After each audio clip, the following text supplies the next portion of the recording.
2, 1, and now.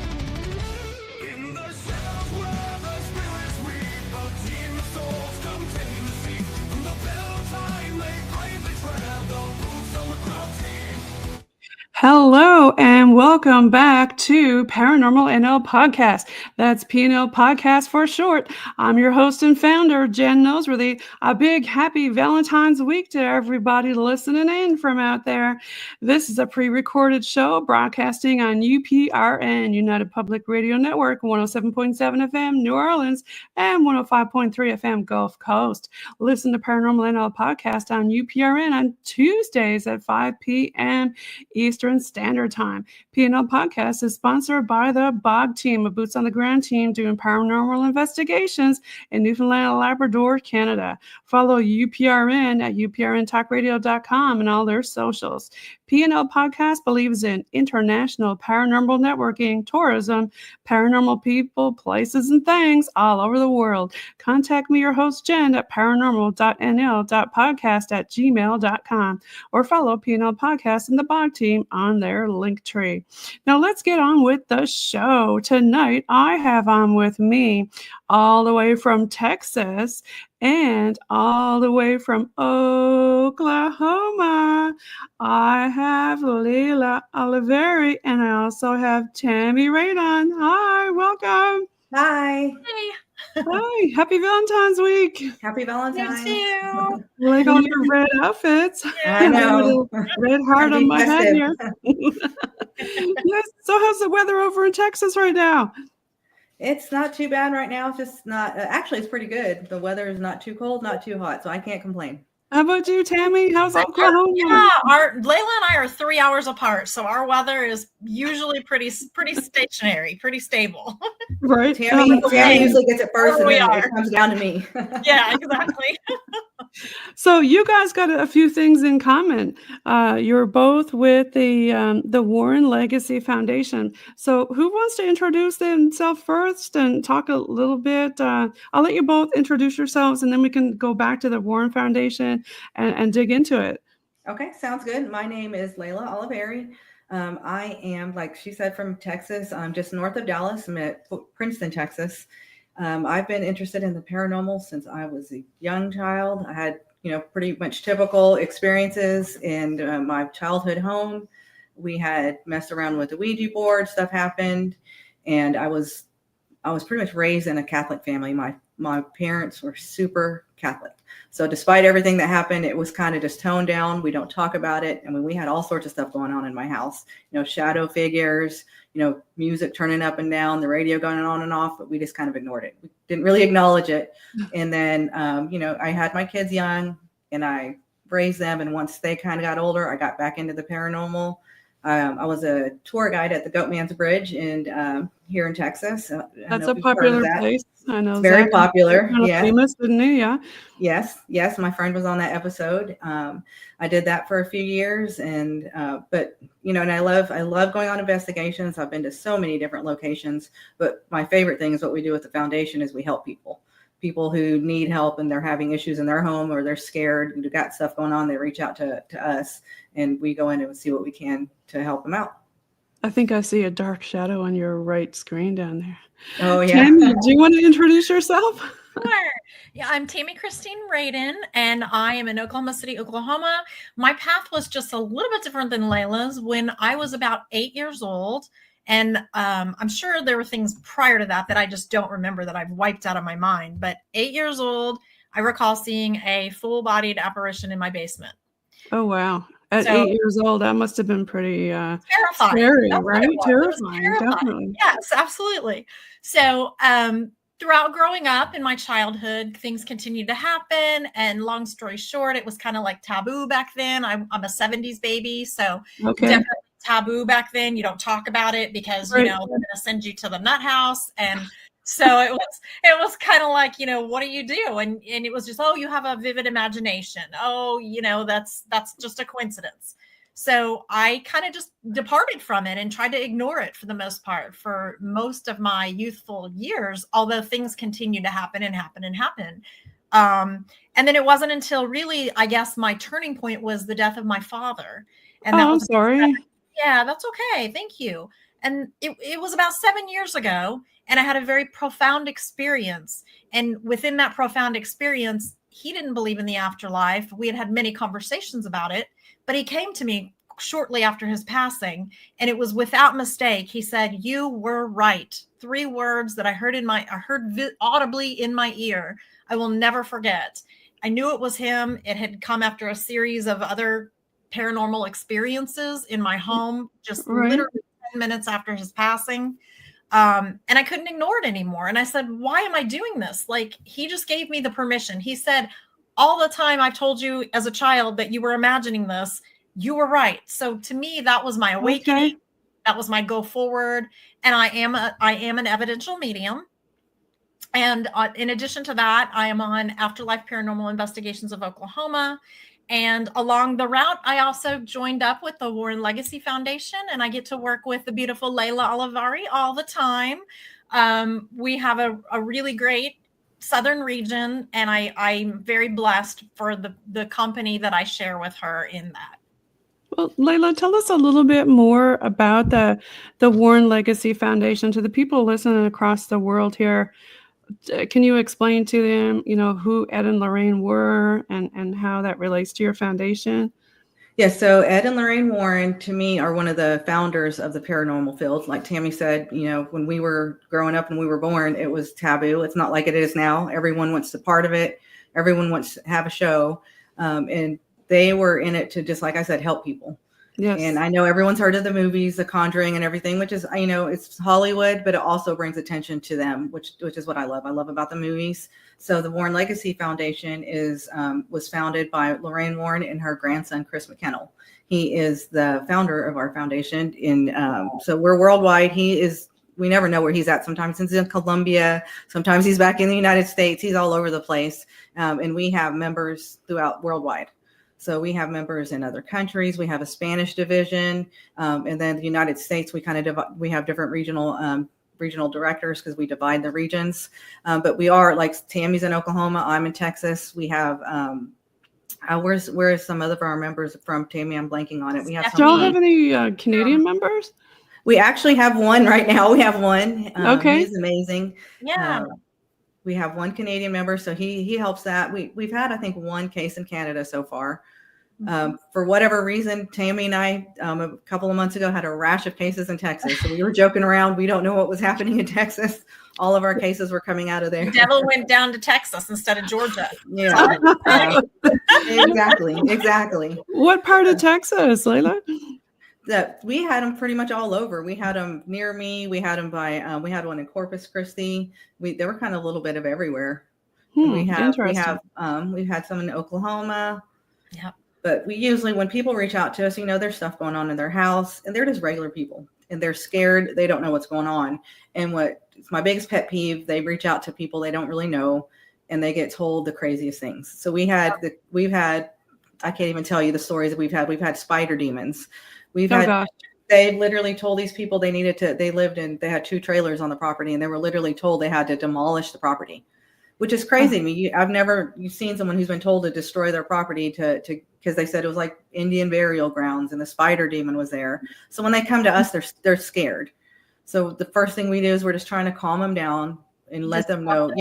Walk them through, let them know that we're here to help them. Because, everyone throws around the D word, as we all know. Mm-hmm. And that's right. Very rare, very rare. So that's the first thing we let them know. You're going to know if that's what you're dealing with. There's a picture of Ed and Lorraine up there at the top. Yes. And, the legacy. Yeah, it looks like, like you said, with the Institute, you also do training for researchers and help people. Now, the main people who do call and ask for help, do you find that it's just amped up so much they don't know what to do? Yeah. They've gotten to the point where, like I said, they've been reached out to other people and they've scared them to death, or they've just had so much stuff going on in their house and they're scared. They don't know what it is. So they've reached the end of their rope when they've come to us. Yeah, you mentioned the D word. And like you said, that does get thrown around a lot, right, Tammy? I mean, there's lots of other things. There's even benevolent things, but of course there are other entities that we don't know or we don't know. Well, I mean, what's your take on it, Leila and Tammy? Do you think they're dimensional, or where do you think they come from? Yeah, there are interdimensional beings. There are elementals that were here long before the earth even exists. I mean, there are so many things out there right now. And the unfortunate part of it is some of those things, perhaps elementals or even ET, extraterrestrial beings, they can come across as very negative. They can come across as destructive or chaotic. And that typically immediately raises a red flag for people, and they immediately think, oh my gosh, I have the D word here, when in reality it isn't at all. Or it's a communication between two different spirits that aren't getting along. Perhaps it is Indian burial ground. Perhaps there is some cultural differences between the people living on the land now and how they're treating the land and what was once there that had that land prior, and there's a clash in the afterworld. So there's a lot of things that can go into the paranormal and investigating these homes. I agree. There's so many different things, right, Leila? Oh, there's definitely. And just like we tell everyone, when someone passes, if they were the nicest people that you've ever met, they're going to be nice when they pass. If they're, pardon my French, an asshole before they died, they're not going to die and not be an asshole. They're going to, when someone encounters that kind of spirit, they get scared and immediately think it's something evil and dark, when really it's just someone that's mad and they're pissed off. A cranky spirit. In my home. Yeah, they're why are you in my house right now? So they're trying to do what they can to scare them, and the people just take it the wrong way. And so we, try to explain that to them. It's not always going to be something bad. You never know. As in life, so in death, they say. So it could be just somebody cranky walking around saying, hey, get off my couch or something, I mean, it could be a family member that's like saying not happy with what you're doing. They're trying to get your attention. Or they're just checking in on you. Yeah. Or it could be benevolent people checking in on you, trying to get your attention also. Yes. Someone that lived there a long time and that was their home and they didn't want to leave and they love it and they're tied to it and they're just not comfortable or happy sharing the space with you. And I love your example of your dad where you heard him. Yeah. That's comforting to a lot of people, I think. Yeah. But then, of course, Leila, on the flip side, then you get the really weird stuff, right? Like, do you want to talk about some of the weird stuff? I've had the weirdest stuff. I had one case where the guy said he had a lizard-like man sitting in his couch, and okay. We've had cases, and here's another thing with what we deal with.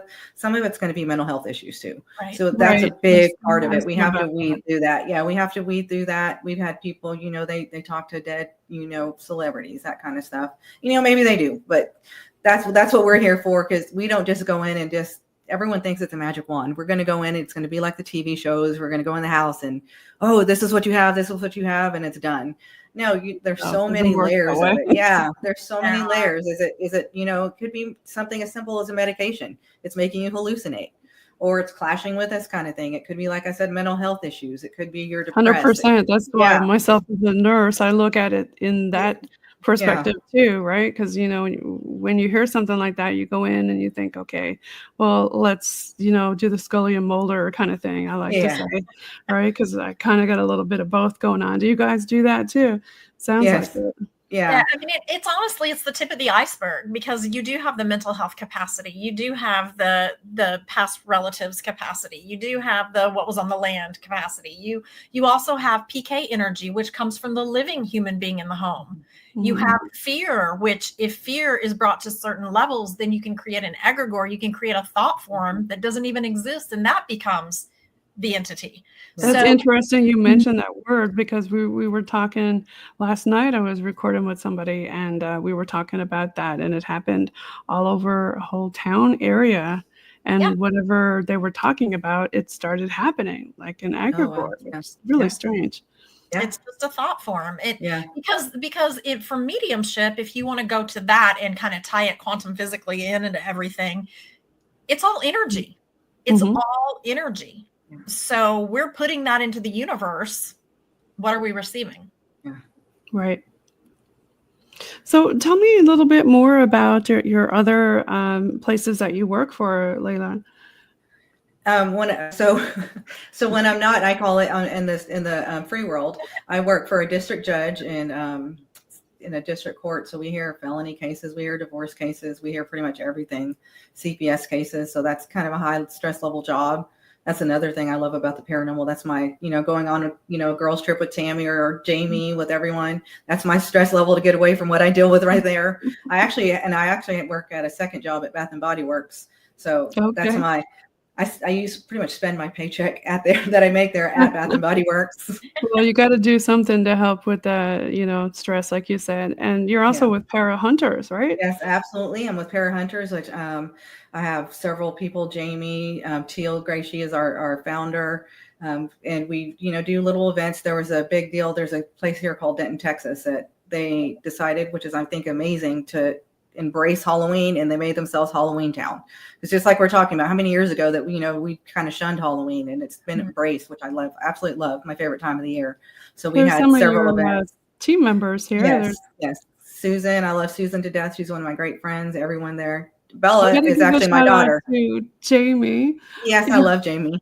She was the one who introduced me to y'all, and of course I've had Teal on my show, and Mark, and yourself, and I actually just recorded with Jenny Van Hoos, and love her too. She was amazing. On with Adam Ramos and did a session on the Jefferson Hotel. That was interesting. Oh yeah, well I was just there, and I'll be going there again next month. Oh wow. And Bella's my daughter. Oh, Belle is your daughter. Yeah, there she is. Yeah, over there on the left, right on the other side of the crow. Yeah, I like the logo too with the crow. And there's a little bit more about yourself. Yeah. And there's who came up with your logo? Phil did. I love it. I love the crow. It's nice. Super cute. Yeah. Love it. And there's more. And you had mentioned Denton, Texas, and this is at the International Order of Oddfellows Cemetery in Denton, Texas. That's another spot where, the Ghostbusters there. I met you guys there. Well, a lot of people there actually.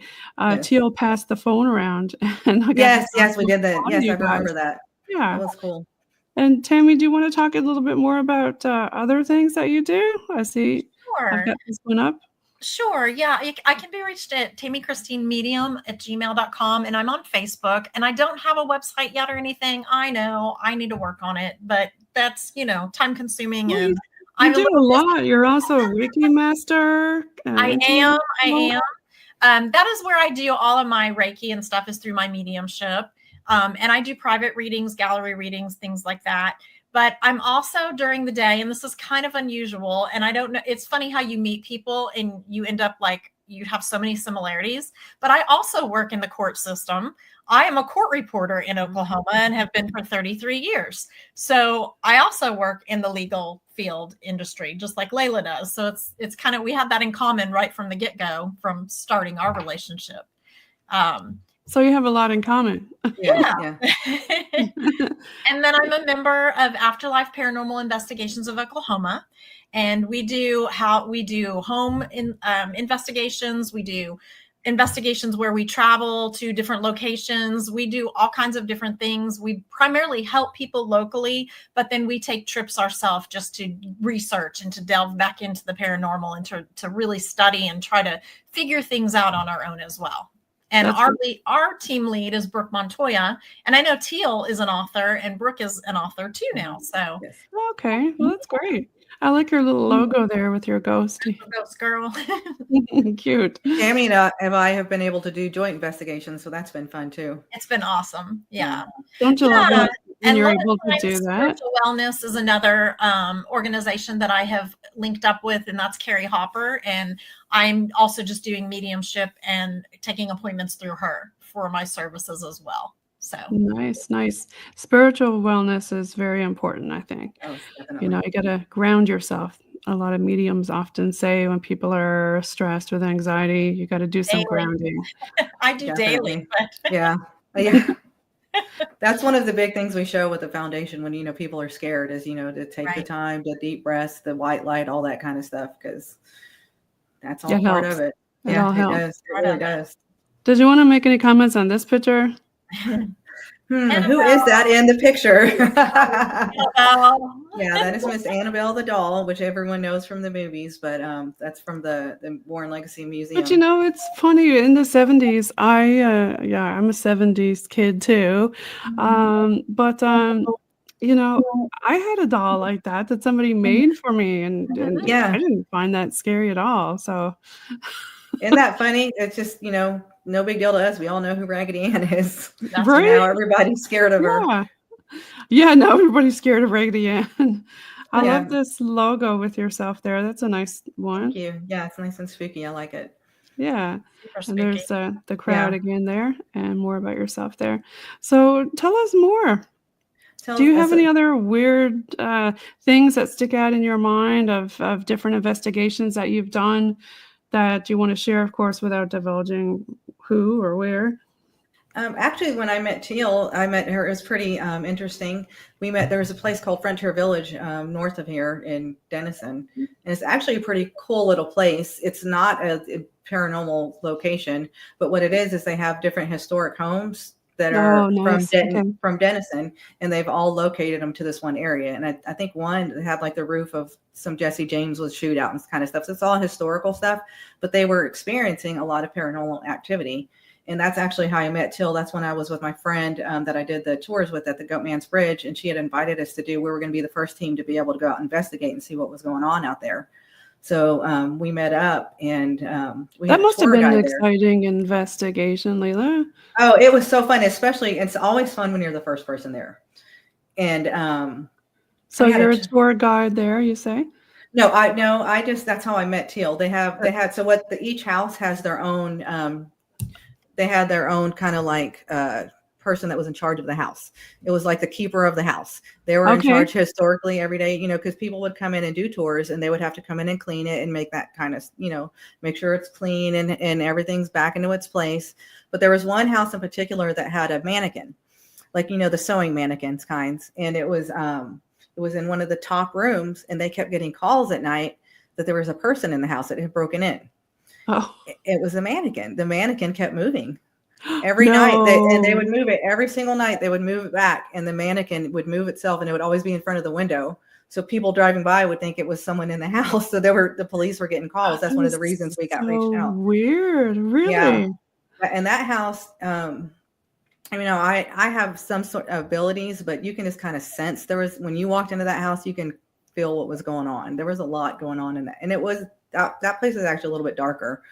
Did you talk to Jamie about that mannequin? Because she deals with haunted dolls. And she was there, actually Jamie was there with me. Yeah? What did she say about that? That is the first time I met Jamie. And it was a while back, and there was a lot going on. I mean, she was fascinating with it too, because she has her doll collection. Right, yeah. Yeah. But it wasn't like a traditional, it didn't have like a head or anything. It just like the bottom part, like the sewing that you put on to try stuff on. Weird. Yeah. Very weird. Yeah, it was interesting when I talked to Jamie, how she said that, I never thought about dolls and things like that really being haunted. It never ever scared me until she kind of talked about it. Well, if you're a spirit, right, Tammy, and you want to be hugged and stuff like that, then why not go into a doll? Yeah. Right? Or something that's going to be loved and talked to and hugged and things like that. And then I thought, oh, that makes complete sense now, right? Right. Or, it could be part of their childhood. Their comfort was, their doll, their teddy bear or whatever. So that's what they remember. Right. That's what they're attracted to. Yeah. Do you ever get many SLS hits on things like that? It's kind of hard though, because when it sees it kind of does the shape already. But I've had a couple of times where I've had that happen. Yeah. When you see ask something, it to do something and it does it kind of thing. I love doing that. Yeah. Yeah. So what other kind of things? I know you were talking about the Goatman Bridge. Yeah, I loved going out there. I don't know if anyone knows the legend, but there's Oscar. He's the goat man, but he's not the bad person everyone thinks he is. He's actually was literally just a goat man. He's the one whose body was allegedly hung there and by the KKK.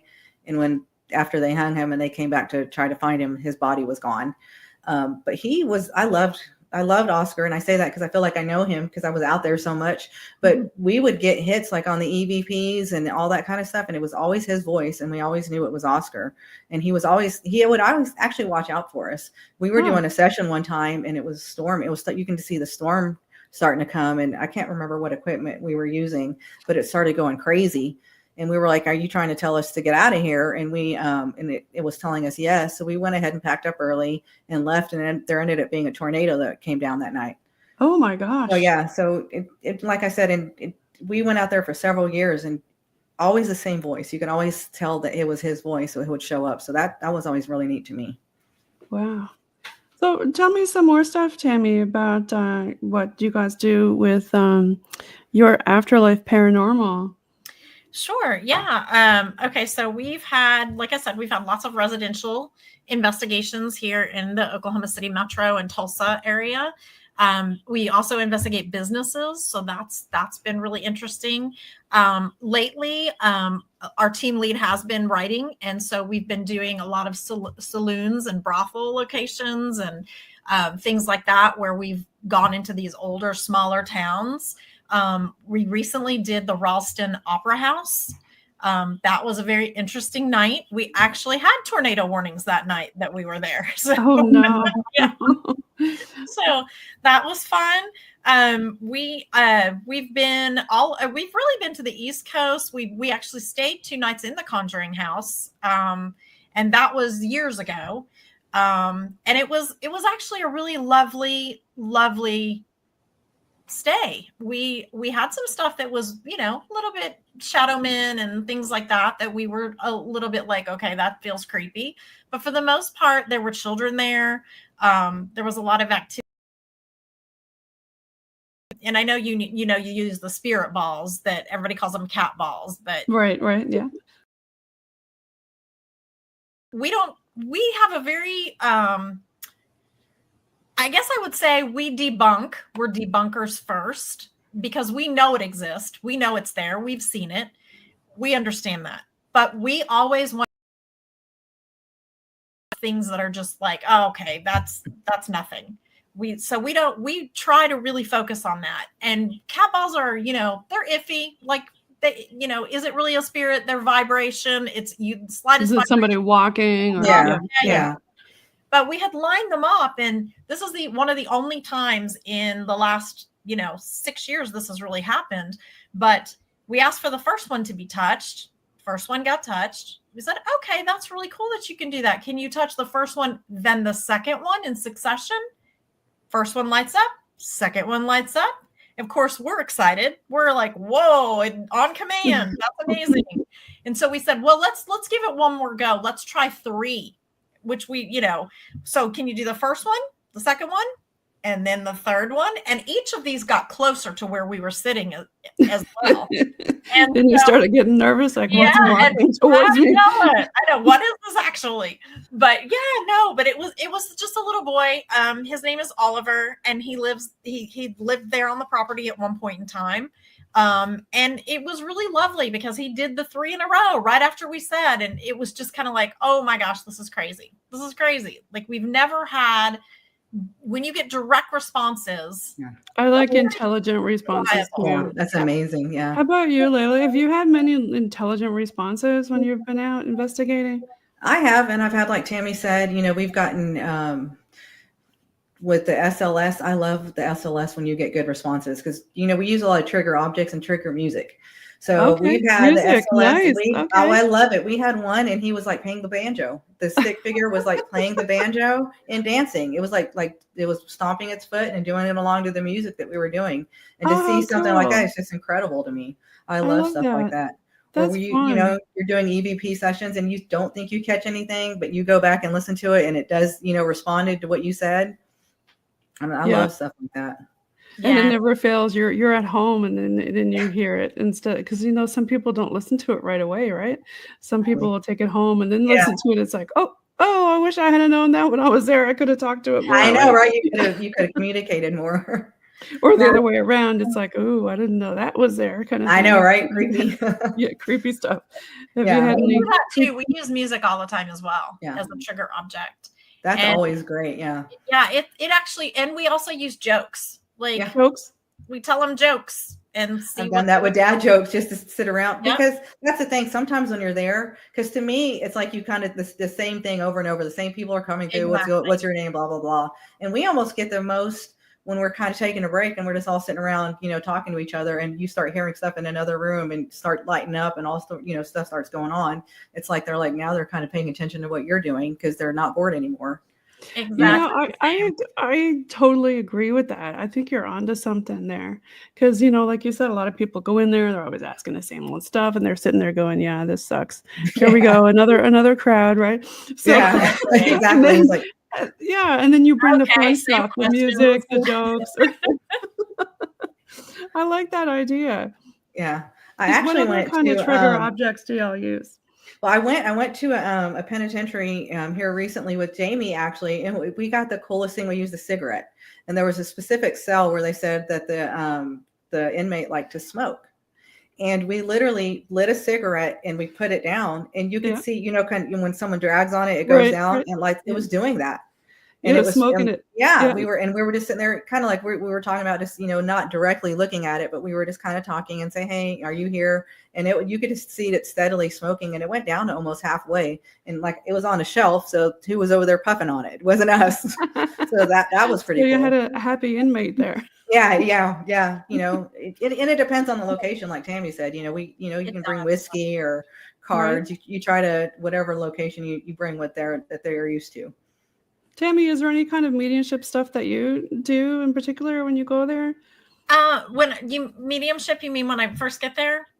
Yeah, Or yeah. Do you like to know the history, or I do you like don't. to go in blind, or how do you do No, it? I don't like to know the history. I want to go in first. I want to feel the atmosphere. I want to feel the space. I want to walk around and feel the energy and get impressions. I usually go in. What we do on our team is we usually go in, and I'm the medium, but Brooke is also sensitive. So we usually go in, and what we do is we walk separately, independent of each other, and we take our phones and we make notes. We take notes and then we compare so that we actually have like a written dialogue of what we both picked up on and felt. And that way it's really cool because you can see if there's overlap, if there's stuff you both picked up on, what areas of the location seem to be more heavy or more light. All of those things come into play. And that's typically how I use my body as an instrument to find the locations and to set the equipment to begin with.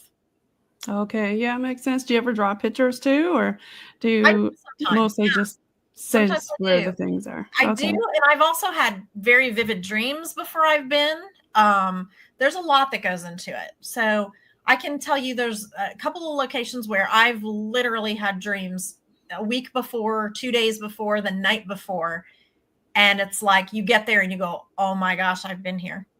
It's almost like the house or wherever you're going knows you're on the way or you're going to be there. Right. Do you ever have that happen, Leila? Yeah, I have. And it's kind of like I said, I can kind of sense stuff too. So it's just like, I know this place, I know what's going on here. And you kind of just get a sense that, whatever's there or the spirits are there kind of know you were coming. They were expecting you. Are there any other examples that you want to give from the Warren Foundation about some of the things that you've done to help people? Yeah, before we do that, I do want to tell, we've had a couple of times, and it's been with Tammy, that we've had, we had one particular case with a young lady that, had a lot going on. And I think it was once or twice during interviewing with her, we actually had Lorraine come through. Yeah. And really? yeah, that Nice. was super cool. I mean, like, I almost like a fangirl that she's here, but she's come through to Tammy several times too. I'll let you tell your personal stories on that. Yeah. So Yeah. first time was during a meditation, and I do a clearing where I actually get in the tub, and I don't use it like as an isolation, but I get in and I do music and bath salts and really kind of just let myself zone out. And I do that a lot to ground and to protect. And it was in the midst of this case. It was like maybe a couple weeks, Leila, after the case started. And we had already sensed that we were dealing with the real thing. We were dealing with a very rare case here. And I had gone in to do my meditation, was extremely tired and just felt very worn out and very like, you know how when you get a case at first and you're just like, oh my gosh, where do we go? This is so huge. We have to handle this right. This is important. It's necessary. A lot hinges on this for this poor girl. And we did, we handled it really well, but I went in, I did my meditation, and all of a sudden I just had the scent and the smell of her, of lavender, just overwhelmed me. And she was there. She was there. She was telling me, talking in her, oh, honey, and, it's going to be okay. I got your team's back. It's, you need protection. You need to make sure you're okay. And I'm helping. I'm on this side, but I'm helping. And so that was just kind of a confirmation that we were dealing with something, that she did know that this was bad, and that she, from the spirit world, was going to step in and be at our assistance if needed. She wanted to help guide you. Yeah. Okay. That's interesting. Yeah. And our client had her own abilities too. And she, there was a time that Chris was on with us, and in one of the interviews, because we do a lot of our interviews on Zoom. So like I said, we're all over the place. So it's like this, but she saw Lorraine. She didn't realize it was Lorraine, but she was like, hey, and she described her. And then she said there was a nickname. I can't remember what it was that Lorraine would call Chris. And she's like, hey, she said to tell you this. So she was there. She was there helping us do the case. Yeah. So she's still there helping us out. That's awesome. I love that. Yeah, that was really cool. Yeah. Isn't it awesome when stuff like that happens? Oh, yeah. Yeah, I love it. It's confirmation. And because that case, it was a very difficult case, and, kind of brought you down some because we were worried. You, like I said, we're trying to help people. And it was good to get, stuff like that to happen. It's good to get some affirmation with everything else going on. Added extra help. And I know you've worked a lot and assisted some other people, like I think you worked with RIP, or Research and Investigation of the Paranormal, with Greg Stevens and Brandon Lee too. I love them. They're both, and I love them because they're both veterans. So when they put on they events, were on UPRN also. Okay, yeah, I love them. So any of their events that they put out, it's usually going towards a charity for veterans. And my dad was a veteran. All my uncles are veterans, so that's kind of near and dear to me. I love working with those guys. They're amazing. Me too. I used to work with Veterans Affairs in the U.S. before I came back home, so it's kind of near and dear to my heart too, and it's important. And it looks like you were a Paracon speaker too. You got a lot of stuff you haven't told us about. I know. I know. I don't like to brag on myself. Now's your time. I've spoken. It was the Spooky Spectacular Paracon. That it's usually in Granbury every year, which it's a little gorgeous town here in Texas. It's kind of goes back to a few years, and it's got a lake there when you come in. But yeah, it was fun. I got to speak there, and I was actually, Greg was there with his team. I got to speak about the Warren Legacy Foundation and meet new people. That's what I love, going out to these, different events. I get to meet all the fans that come out, all the other, fellow para hunters with us. I just love it all. It's like a family. So Tammy and Leila, if you were going to say, okay, I'm going to Texas or I'm going to Oklahoma, where would you tell people to go if they wanted to do paranormal tourism? For a good, I think there's a place here in Texas, in Mineral Wells. Actually, and I can't wait. It's by the Baker Hotel, and I cannot wait for the Baker Hotel to open up that week so we can get into that place. Yeah, the Baker. But it's in the Mineral Wells where the Baker Hotel is, and it's the Hill House. And Tammy and I haven't gone there together, but we've gone there separately. And I don't think I've ever gone there where I haven't got something happen. It's interesting. Whenever I talk to somebody from Texas and I say we're in Texas, Mineral Wells comes up. Oh, that's a whole town. Yeah.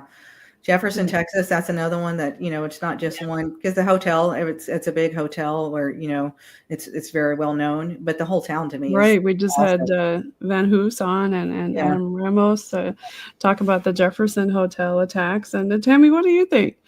What in Oklahoma? Where would you Oklahoma's recommend? a little different up here. So, as you know, Oklahoma is the Bible Belt. There are a lot of paranormal places in Oklahoma. The problem is it's so taboo that nobody wants you necessarily to think of their place as haunted. Okay, I hear you. It's like that over here where I'm at. It's hard to actually get into a lot of places. And a lot of places, they unfortunately, I want to talk about Broken Bow, Leila. Yeah, I was waiting for that. Yes. I knew you were waiting for it. Leila and I investigated in Broken Bow, Oklahoma. And we investigated it used to be a emergency center. Then it was a boys' home. It was a drug rehabilitation. It was a lot of different things. It was a nursing home. So it was there for many, many, many years. And unfortunately, they had to close down a couple of years ago now. Is it a year or 2 years? It's been about 2 years, yeah. Yeah. A couple of years ago, they closed down. And Leila and I had the greatest, wonderful, that place was off. We had gotten there, and we had some of other Tammy's other team members that had joined us there. I mean, we weren't even there 10 minutes, and they were getting all sorts of EVPs like left and right. I mean, and clear. It wasn't, you know, sometimes you kind of re-listen and see, no, these were clear EVPs, and they were like several words sometimes, and they were like, we were talking about responding. You know, we were having a conversation, and they were kind of responding to what we were talking about, not even talking to them. Don't you love that when that happens? Like that is a sign of utmost intelligence. We had that happen to us at a Christmas parade not too long ago. We were there and we just, you know, we were sitting waiting to get in the parade or something. So we broke out some equipment and boom, boom, boom. Like we weren't even asking questions, and it was intelligently commenting on what was going on. Correcting, like, hey, look at me. It was interesting. We had one EVP that we got that first day that actually said Harold can get them when they're in the haunted house or something like that. Yeah. And the back part of the building, they had kind of used it for a haunted, you know, house. An attraction. Yeah, like an attraction. Thank you, Leila. And walking through. And so I was like, oh my gosh, Harold can get them. Well, that's the area that we felt very oppressed. Yeah. A lot of like, almost like you could walk up to that area, and right before you go into the haunted attraction section, it's like hitting a brick wall. Yeah. It was just like, it's like hitting a fog or mud or something. Like, you could feel it. Okay. Yeah. And so that's where we got that EVP, was way back in there. And it turns out that I did ask the owner, I said, can you tell me if there was a Harold on the property? And she said, oh, yes, Harold. He was the caretaker here for many years, and he passed away. I love that. There you go. Okay. So it was really, really interesting. And that was a location that was very, very multiple onion, peel off the layers, because there was a suicide. There was, you know, and the suicide created kind of a split soul, if you will. And that split soul was kind of terrorizing the people that were stuck there and holding them. Yeah. And so we had a lot of captive souls that were just stuck. They were stuck. And the place was just very active. Do you guys encounter that a lot when you go into a place and there's multiple spirits and there's just one or maybe even two darker spirits that are kind of not letting them talk, or, you know, like Tammy, you'd said, holding them there kind of thing. Do you come across that often? Actually, at the bridge or at the Goatman's Bridge, I'm going to go back to that. There was a darker spirit there called Steve. And it's crazy because his name was Steve. And when he would come, you knew he was there because almost everything else would get quiet. You know, we could be getting a lot of communication, but whenever he would come, all the other spirits we'd communicating, it'd be like a void. They'd be gone, and they would not stick around. They would not stay around. If he was there, they would not be around. And you could tell he was, and we would get EVPs from him, and he didn't care. You knew it was him because he would be like, fuck you, get the fuck out of here, bitch. I mean, he was very profane, cussing at you, and you knew it was him, and you would get nothing from anyone else. Interesting. So, yeah. Yeah, I find that to be true too. When you have a negative entity that is a kind of over authority controlling type entity, when you're having great communication and you're getting intelligent responses, and all of a sudden they show up and it's just they leave. We've had that happen several times too at different places. And it's almost like you really wish you could do, you know, something more for them, but there's some places you go to, there's just so many spirits, like you don't want to kick them all out. I mean, there's good spirits there too, right? And I think people in the big places like the big attractions like we're talking about, that the popular locations, there's so many people that go in and out. I think they bring stuff in too. Yes, I was just going to say that about attachments. Have you all had any attachment type things happen to you guys and that you bring home? Or I've had a few occasions. I mean, I guess we get used to it. You know, we kind of joke about that. There's stuff that goes on with other people and they're scared. We're just like, we're trying to sleep, leave. You're not welcome. You know, or like close the door. Or you know, have two dogs. Go sleep out on the couch. Get out of my bedroom. I have two dogs. You probably saw one creeping behind me, and you know they'll be growling at night. I'm like, leave them alone. I'm trying to sleep. and the funny thing is, they do. You know, and I've not had anything serious follow me. Usually they're there like a day or two, and you know, are able to cleanse and get rid of it, and it's not a big deal. Right. Yeah. So what do you guys do for cleansing? Anything special, Tammy? Oh goodness, where do you start? Ground clear. Tammy's got a list of lists. I know. Let me get you all my files. It makes me think of that to Mimi that's going around. I don't have enough sage to clean the rest of this year up, right? Right. And it's, it's just every situation is different. I want to stress that very much so. Every situation is different. So there's not a magic cure. There's not a wave my wand. I'm going to go put some sage on and the house is cleansed. Woo, it's great. Right. It's not the way it works. Nope. I always tell people from my medium standpoint that intention is everything. Yep. So, every medium I've ever talked to said that it's all about intention. It absolutely is. And so if you are in a position to need to protect yourself, protect your family, protect your home, protect just because you feel off, something feels wrong, saging is never bad. Palo Santo, that's another good one you can use. Dragon's blood. Yeah. Frankincense. What was that last one you said? Dragon's blood. Dragon's blood.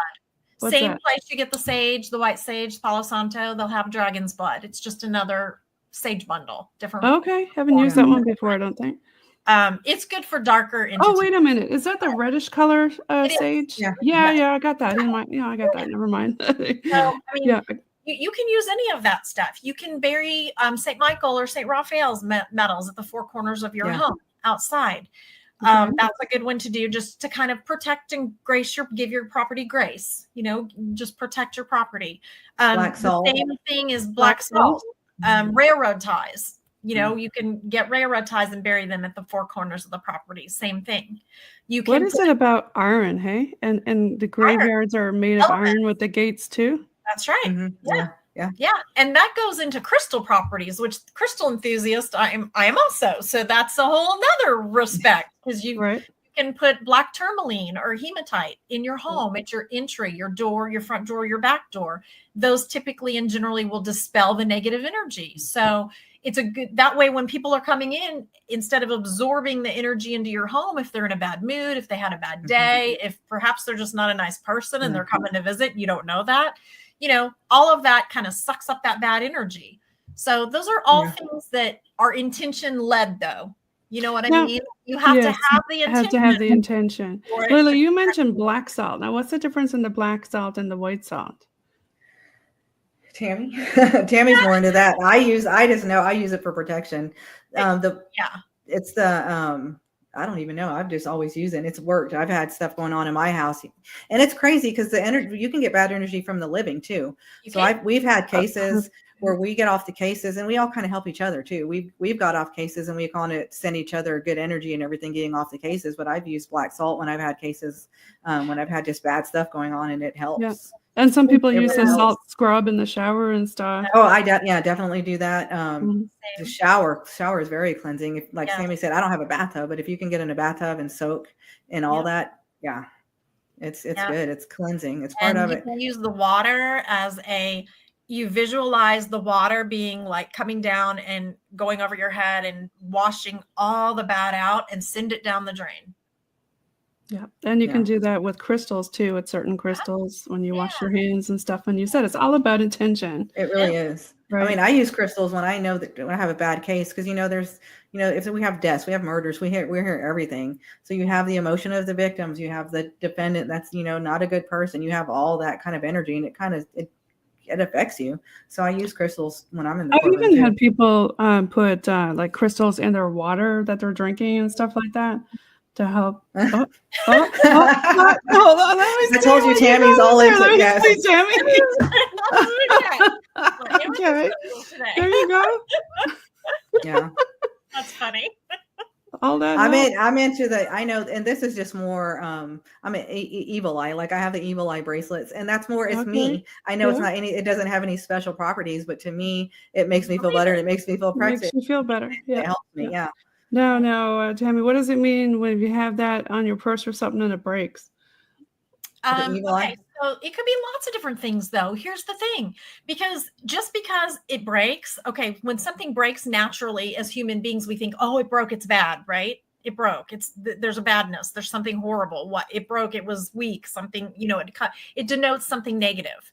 But honestly, sometimes when something breaks, maybe it's because you've been wearing it for a while. It's absorbed up all that negative energy from your spirit, from your soul. and you don't need it anymore. Now you need something else. I agree. Yeah. Yeah. Yeah. I've had somebody had that happen to them and they were trying to figure out, and I was kind of thinking the same thing. Yeah. Mm-hmm. Yeah. I've had it where my my evil eye bracelet fell off and I was kind of freaking out. And then I laughed because I go in and it's just sitting I was wearing it and it's somehow just sitting in my truck when I get into the truck, like just sitting there nicely. I'm like, that wasn't there before, but it got placed there. I really think it got placed there I'm like, no, you're fine. It's okay. It's all in your head. But something placed it there, my spirit guides are just telling me, hey, it's fine. Because I told you we all have spirit guides. Yeah. Yeah. I was just going to say that we all have spirit guides. Do you have a particular one that you know of or think that you have? Or my dad recently passed a year ago, and I absolutely know he's one of my spirit guides. Thank you. But I know he's still with me, and he's definitely one of my main spirit guides. That's comforting to know that. Oh, definitely. Yeah. I love it. Yeah. My grandmother is one of my main ancestral guides. And it's funny because she had a heart condition that her aorta was twisting and she had died from actually a very massive heart attack. Mm-hmm. And long story short, I was on a trip, saw her sitting across the room. I felt this tremendous heart pain and I thought I was having a heart attack, freaked me out, thought I was going to need to go to the emergency room in a, state without my family there and just very freaked out. But I saw her and said, wait, is this your symbol for me to know this is you coming along with me, that you're with me? And I said, if it is, can you back off? On a dime, it stopped. Okay. Naturally, though, I went home. Yeah. I always tell everyone, disclaimer, go to the doctor, get checked out. Don't trust, just please. So I went to the doctor. I had all the tests run, checked my carotid, checked my heart. Everything was fine. And I thought, that is so strange. And then about a couple months later, my mom calls out of the blue and says, you're never going to believe what I found in your grandmother's belongings. And I was like, what is that? And she said, an entire notebook of handwritten pages where she wanted to go paranormal investigate places. And some of those places we were at when I had that incident where I saw her and had that feeling that she was poking at you. Hey, I'm here with you. It's funny. I feel like sometimes your relatives kind of insert themselves into the way when you're trying to investigate. I've had that with Jamie. For some reason, there's some ancestor of hers, we think it's her grandma, and some of mine, it was before my dad passed, so I think it was my grandma on my side, that they get together and we can't get communication from any other spirits, and it's them. And we're like, can y'all stop? We see you all the time. We traveled all these states to go to this location and no one's talking to us because y'all are here. We've had it happen several times. I believe it. Sally house, one of the times we were at the Sally house, and it was our relatives that were there coming through. Oh, that's hilarious. I love that. But you know what? They were there protecting you, though. Right? Yeah, they were definitely. It's comforting. Yeah. It's comforting because they're there and we know that they're taking care of us. Yeah, sure. And they are protecting you. That's what they're doing. They're interested. They're curious, but they are protecting you. And we've had cases where people are scared and they've got a lot going on, and it turns out it's a grandfather or a husband or something that's passed away, and they're just there watching out for them, making sure they're safe. Right. And people don't understand, and they're scared. They're scared. Right. Yeah. I love those benevolent ghosts, and even pets, spirits too. Oh, amazing. Yeah, absolutely. Yeah. Do y'all have any pet experiences? I've had some where I've just kind of when the dogs do the shake thing. I had the shake thing that woke up and I heard the shake thing. I'm like, okay, you're here with me still. Thank you. Yeah. Yeah. I had one with my last puppy. She was a Cairn Terrier, and I had just gotten a tripwire. You know what the tripwire is, right? The long EMF. And I had just gotten it, and I thought, oh, you know what? I'm going to test it out. And she had passed like a couple days prior, and I just put it over the couch where she used to sit all the time and drug it around the side of the couch. And the light on the couch where you would jump up lit up, and then the one sat on the couch was completely lit up. And I thought, okay, that's interesting. My daughter came home and she grabbed a bag of chips out of the pantry, and this dog would have eaten a piece of garbage. I mean, she was a human garbage. She would eat anything. If it was food or, she was all about it. And she had come home and gotten a bag of chips and started walking. And I watched the lights on the couch literally go off where she sat, where it was hanging on the floor, and kind of trail around toward my daughter. Yeah. Okay. And I was amazed. And I said, oh my gosh, Ashley, walk back over here. I want to see if she comes back and gets on the couch, come sit next to me. And it did. And I was like, Wow. She's Aw, here right now. That's so cool. I love that. I think you've got a friend there with you too, right, Leila? Yeah, I do. Yeah, he's probably going in and out here. Oh, it's all right. Yeah, a this big one boy. is my little love of my life. He's my baby. Yeah. He always has me. Tammy's seen him. He's a big boy, and he sweet. sits in my lap like he's a little chihuahua. Yeah. He's a pit bull, and he sits in my lap like what? We all love having our little four-legged people around. Now, Yeah. I'm going to do a quick station ID here. You're listening in to Paranormal NL Podcast. It's sponsored by the BOG team, and it's streaming pre-recorded on UPRN, United Public Radio Network. I'm 107.7 FM New Orleans. I'm 105.3 FM Gulf Coast. Now, do you guys want to give a shout out to your fans and where they can find you and all that good stuff? Yeah, I don't. I'm like Tammy. I don't really have any websites. You can find me on Facebook, the Warren Legacy Foundation. They have it on the banner. You can go on our website. You can reach out to us if you need help. Also, there's a link on the website where you can reach out to us. Fill out that link, and we'll get you to the right person and get you And help. I'd like to say shout out to Jamie. Thank you for the referral. Thank you, Jamie. I love Jamie to death. To the Para Hunters team, Greg with the RIP team, and anyone out there that follows us. Thank you. We appreciate it. You guys are amazing. Invite. And I've got all your information down here on the ticker, and I'll have it up on the bio. And Tammy, do you want to give a shout out to your crowd? And I'm the same way Leila is. I'm going to try to change that next year, but we'll see how that goes. But just you can contact me on Facebook at Tammy Christine Medium, or at the Warren Legacy Foundation, or Let It Shine. That's another letitshine.com. That could be another contact. But yeah, that's just, if you need anything, especially Warren, if you need to contact us, please do. Do you want to talk about how people can contact the legacy? Do they just go to the .com, or what type of things? Does it residential, or is it just houses, or is it companies? It's residential, because when it gets into companies, it's kind of, if we do have to go out to a location, it kind of gets with the ownership things. You have to get permission from them. And, a lot of people don't believe in it or don't want to, admit that their place is haunted. So we do mostly residential locations. Okay. Yeah. Thank you so much for doing that for a lot of people. And is there a big cost involved with something like that if they want to reach out to you guys in the foundation? Absolutely not. Everyone in the foundation is volunteers, and we don't charge. And that's actually a red flag. If you're reaching out for help to us, it's a red flag if people are charging you. And when you're in a crisis situation and need help, you should not be getting charged. So everything we do is absolutely free. If we have to go out to your location, it's, we don't charge. I love that you offer that for free. I mean, that's great.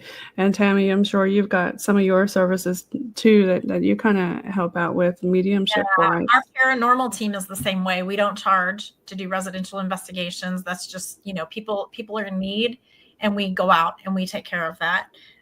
Oftentimes we hear too many times where they go out and, you've got somebody saying, oh, we can take care of your problem for $400. It's like, no, like run. Yeah. So absolutely. So if I were to ask you what's your bucket list from paranormal, where would you want to go? You got 2 minutes. Oh, my bucket list is definitely, I want to go to Europe. It's so much older, anywhere in Europe. I know Jamie's been able to go all over the place, but I'd love to go to a castle, anywhere over there. And Doll Island. I don't know why. It's creepy as can be, but I want to go to Doll Island. It's a whole island. Yeah, it is creepy. Yeah. How about you, Tammy? I've got 3. I get to go to Bali next year, which I'm really excited about. Yeah, nice. I've never been abroad, so this is going to be very interesting and see all the temples and things. But I want to go to Trans-Allegheny. Oh, yes. Okay. That's a good one. Yeah. I also want to get down to Yorktown, Leila. We need to figure this out. I'll take you to Yorktown. I've been there a couple times. It's a good place. Okay. All right. We'll get it done. and I want to go to Ireland. Oh, Ireland would be amazing. Yeah. You would love Ireland. If you like Ireland, you'd love Newfoundland and Labrador. We got the oldest city in North America. Oh, that's and cool. We've got Vikings. We've got it all. Folks, thank you so much for being on the show today. I really appreciate having you on. And I hope you guys have a great Valentine's with your honey and your family. Happy Valentine's Day. to you. Happy you for having us. Valentine's. We'll peace out with a little bit of boots on the ground music. Happy Valentine's week. Bye. Bye.